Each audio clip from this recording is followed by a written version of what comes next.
Assalamualaikum friends, welcome to my YouTube channel TV Tech MRK. ఈరోజు మీకు ఇటువంటి PFC PFC power supply వచ్చినప్పుడు జనరల్గా ఇవి రిపేర్ చేయడానికి చాలా కష్టంగా ఉంటుంది. అటువంటి సందర్భంలో మనం పవర్ సప్లై బోర్డ్స్ మరియు ఇన్వర్టర్ బోర్డ్స్ వేస్తాము. అంటే 12 వోల్ట్స్కి సప్లై ఇచ్చేసి 24 వోల్ట్స్ తీసుకొని 97 ఈ గోల్డ్ ఇన్వర్టర్ బోర్డు వాడి మనం బ్యాక్లైట్స్ వెలిగిస్తాము. అలా కాకుండా ఈరోజు ఒక లేటెస్ట్ మాడ్యూల్ మార్కెట్లోకి వచ్చింది. ఆ మాడ్యూల్ గురించి మీకు ఈ వీడియోలో ఎక్స్ప్లెయిన్ చేస్తాను. ఓకే ఫ్రెండ్స్, ఇదే లేటెస్ట్గా వచ్చినటువంటి మాడ్యూల్. ఈ మాడ్యూల్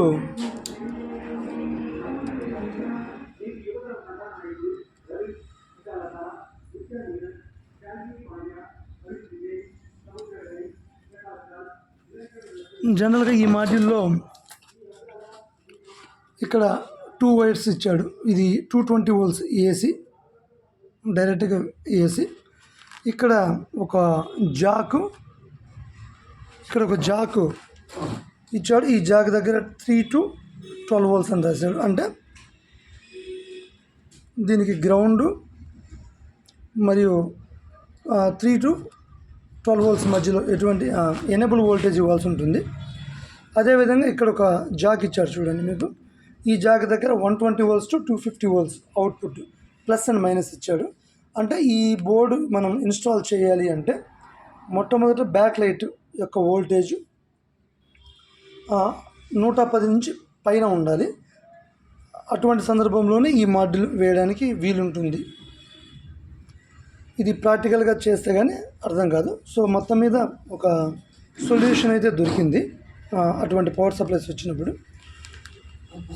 సరే, మరి ఇందులో ఏం యూజ్ చేశాడు, ఎలా ఇది ఫంక్షన్ అవుతుంది అనేది ఒకసారి మనం చూస్తే, ఇక్కడ బ్రిడ్జ్ రెక్టిఫైర్ 4 డయోడ్స్ ఉన్నాయి.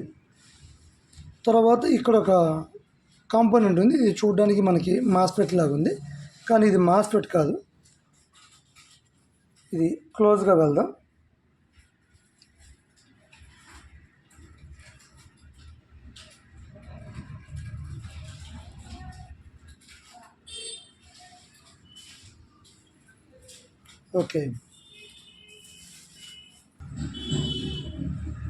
ఓకే చూడండి, ఇది BTA16. అంటే ఇది మాస్ఫెట్ కాదు, ట్రాన్సిస్టర్ ఐసీ కాదు, ఇది ట్రయాక్. జనరల్గా ఈ ట్రయాక్ మనకు ఫ్యాన్ రెగ్యులేటర్స్లో వాటిల్లో ఎలక్ట్రానిక్ ఫ్యాన్ రెగ్యులేటర్స్ వాటిల్లో యూజ్ చేస్తాడు. సో ఇక్కడ ట్రయాక్ యూజ్ చేశాడు. ఆ తర్వాత జనరల్గా ఇది మనం ఎప్పుడు చూస్తుంది 15 MFDA 450 వోల్ట్స్ ఫిల్టర్ కెపాసిటర్. ఇక్కడ ఒక ఐసీ యూజ్ చేశాడు. ఇది మాస్ఫెట్ కమ్ ఐసీ అని చెప్పొచ్చు. ఆ తర్వాత ఇక్కడ ఒక చిన్న ఇండక్టర్ కాయిల్ యూజ్ చేశాడు. అదేవిధంగా ఇక్కడ ఒక కెపాసిటర్, దాంతోపాటు ఇక్కడ ఆప్టోకప్లర్ కూడా యూజ్ చేశాడు. సో ఇక్కడ కొన్ని రెసిస్టర్స్ యూజ్ చేశాడు.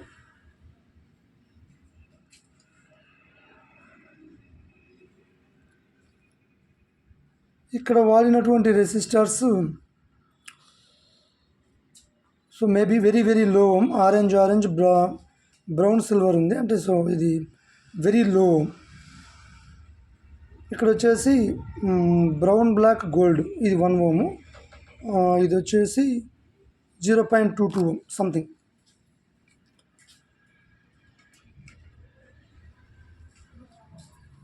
ఇది వచ్చేసి 200K వాడాడు.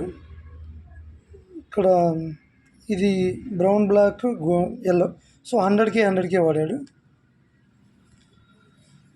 ఇది 4 colours. Okay, brown black, brown red,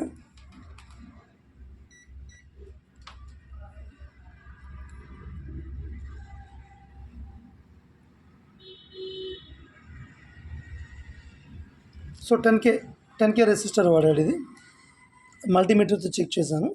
ఈ కెమెరాలో కొంచెం కలర్స్ డిస్టర్బెన్స్ ఉన్నాయి. All right. సో ఈ విధంగా డిజైన్ చేశాడు. జనరల్గా మనకు ఆప్టో కప్లర్ అనేది పవర్ సప్లైస్లోనే ఉపయోగపడుతుంది, కానీ ఇక్కడ ఆప్టో కప్లర్ వాడాడు.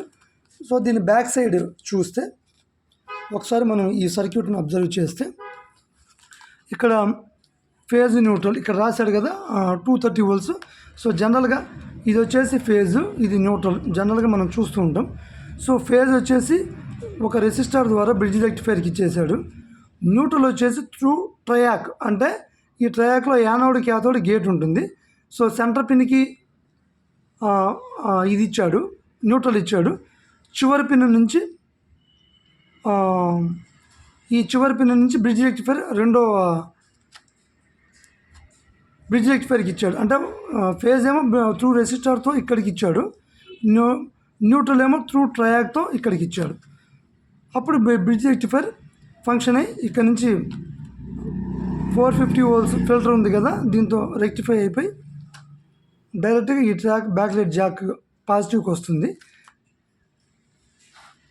సో ఈ బ్యాక్లైట్లకు పాజిటివ్ సప్లై వెళ్ళిన తర్వాత రివర్స్లో ఈ కాయిల్ ద్వారా, అంటే అక్కడ మనకు ప్లస్ మైనస్ ఉంటుంది కదా, ప్లస్కు సప్లై ఇస్తాం, మైనస్ ద్వారా త్రూ వచ్చి ఇక్కడ ఒక కాయిల్, ఈ ఇండక్టర్ కాయిల్ చూడండి, ఈ కాయిల్ ద్వారా ఇది 8 పిన్నుల ఐసీ ఉంది కదా, ఇక్కడికి ఈ పిన్నికి వస్తుంది అనమాట త్రూ కాయిల్ ద్వారా.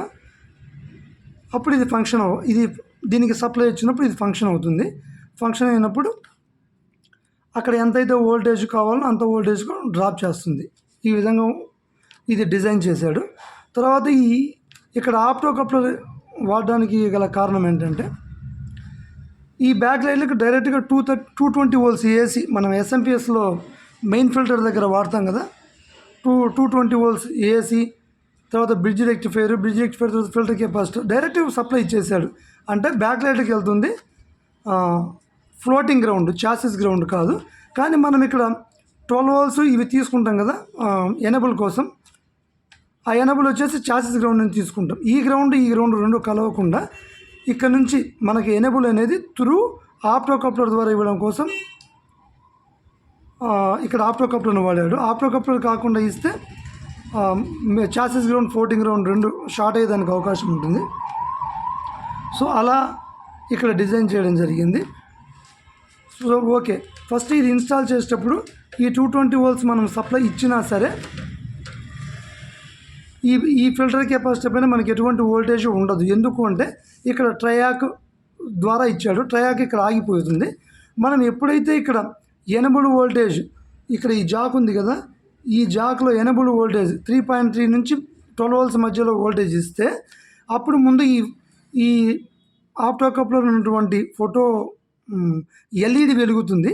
ఎల్ఈడి వెలిగిన తర్వాత ఇది ఇక్కడ ఉన్నటువంటి ట్రాన్సిస్టర్ ఉంటుంది కదా, ఈ ట్రాన్సిస్టర్ యాక్టివ్ అయ్యి ఇక్కడ ఉన్నటువంటి న్యూట్రల్ ఇక్కడికి జంప్ అయ్యి అప్పుడు ఈ గేట్ ట్రయాక్ ఒక గేట్ని ఆన్ చేస్తుంది.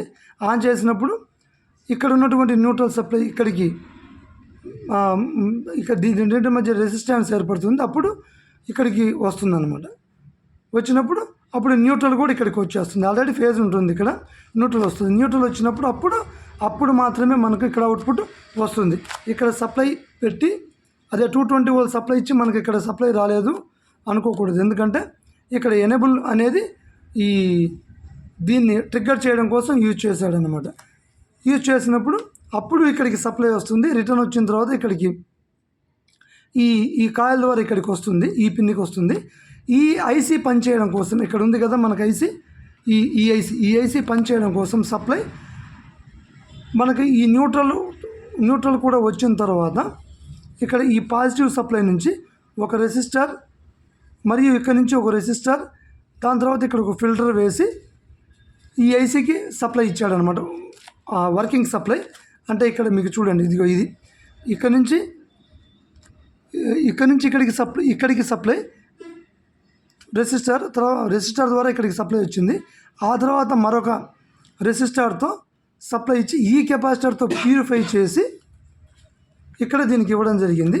తర్వాత ఇక్కడ లో ఆర్మ్స్ రెసిస్టర్స్ ఉన్నాయి కదా 0.33 మరియు 1 ఓం, ఇవి ఈ ఐసీ యొక్క కరెంట్ సెన్స్ రెసిస్టెన్స్. అంటే మనం యాంపియర్ని అడ్జస్ట్ చేసుకోవాలంటే ఇక్కడ ఉన్నటువంటి ఒక రెసిస్టర్ని రిమూవ్ చేయొచ్చు. 2 రెసిస్టర్స్ ఉన్నాయి కదా, ఇక్కడ మరొక రెసిస్టర్ కూడా ప్రొవిజన్ ఉంది చూడండి. ఇది యాడ్ చేయడం కోసం, కరెంట్ సెన్స్ కోసం ఇక్కడ వాడాడు. బ్యాక్ లైట్ యొక్క లైటింగ్ డిమ్ని అడ్జస్ట్మెంట్ చేయడం కోసం ఇక్కడ మనం రెసిస్టర్స్, అంటే జనరల్గా 97 ఈ గోల్డ్లో మనం జంపర్లు యాడ్ చేస్తూ ఉంటాం. ఇక్కడ అలా కాదు, మనం ఒక రెసిస్టర్ యాడ్ చేసుకోవచ్చు. అదే జనరల్గా 1 ఓం అలా యాడ్ చేసుకోవచ్చు, లేదా రిమూవ్ చేసుకోవచ్చు. రిమూవ్ చేసుకోవడం వల్ల బ్రైట్నెస్ అడ్జస్ట్మెంట్ ఉంటుంది. సో ఈ విధంగా ఇక్కడ రెఫరెన్స్ అని కూడా దీని డేటా షీట్ చూసాము. ఈ డేటా షీట్ ప్రకారం ఇక్కడ ఒక రెఫరెన్స్ ఉంది. ఈ రెఫరెన్స్ డైరెక్ట్గా ఒక రెసిస్టర్ ద్వారా గ్రౌండ్ చేశాడు. ఇదే 10K రెసిస్టర్ ద్వారా గ్రౌండ్ చేశాడు. ఈ రెఫరెన్స్లో అడ్జస్ట్మెంట్ చేసి కూడా కొన్ని మనం మాడిఫికేషన్ చేసుకొని చేయవచ్చు. సో ఈ విధంగా ఈ మాడ్యూల్ ఇన్స్టాల్ చేయాల్సి ఉంటుంది. ఈ మాడ్యూల్ చూసిన తర్వాత దీని గురించి ఒక వీడియో చేసి మన వాళ్ళకి కొంత ఇన్ఫర్మేషన్ ఇస్తే బాగుంటుందనే ఉద్దేశంతో ఈ వీడియో చేయడం జరిగింది. నెక్స్ట్ వీడియోస్లో దీన్ని ఇన్స్టాల్ ఎలా చేయాలి అంటే 220 వోల్ట్స్ ఏసీ ద్వారా ఇన్స్టాలేషన్ చేస్తాం కదా, 220 వోల్ట్స్ ఏసీ కాకుండా వేరే విధంగా కూడా ఇన్స్టాల్ చేసే అవకాశం ఉంది. డిఫరెంట్ బోర్డ్స్లో మీకు నెక్స్ట్ వీడియోస్లో పోస్ట్ చేయడం జరుగుతుంది. చాలా రోజుల నుంచి మన ఛానల్లో వీడియోస్ చేయలేదు. ఇక నుంచి మనం కంటిన్యూస్ ఇటువంటి ఇన్ఫర్మేటివ్ వీడియోస్ మన యూట్యూబ్లో అప్లోడ్ చేయడం జరుగుతుంది. మన YouTube channel TV Tech American subscribe, share and like చేయండి. Thank you friends.